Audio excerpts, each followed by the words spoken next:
বাবা বয়সে যখন উপনীত হয়ে যায়, বার্ধক্যে যখন পৌঁছে যায়, ওই মা বাবারে খবরদার বৃদ্ধাশ্রমে দিয়ে আসবি না। বৃদ্ধাশ্রম বাংলাদেশে আছে না নাই?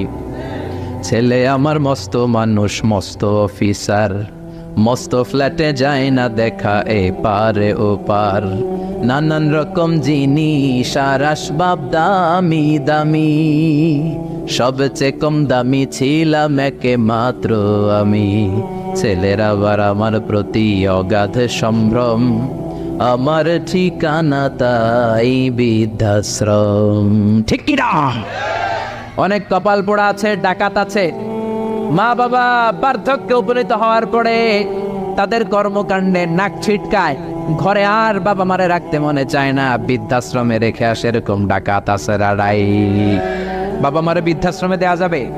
চিল্লায় বলেন দেয়া যাবে?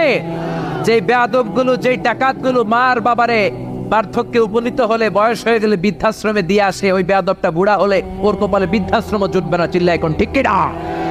ভাঙ্গা থালা হাতে নিয়ে তুই ভিক্ষা করে খাবি। চিল্লায় এখন ঠিক কিনা? আল্লাহ বললেন আমার 2 নম্বর ফয়সালা, ওয়াবিল ওয়ালিদাইনি ইহসানা, মাতা পিতার সাথে ইহসান করবা।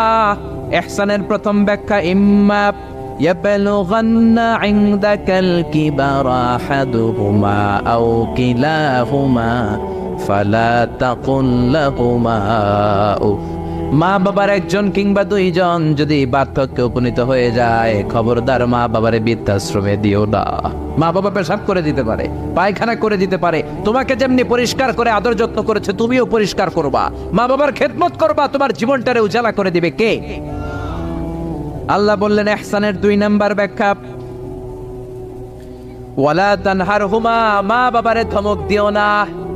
অনেক বেয়াদব ছেলে মেয়ে আছে, মা বাবার সাথে ঝিড়কি দিয়ে কথা বলে, ধমক দিয়ে কথা বলে।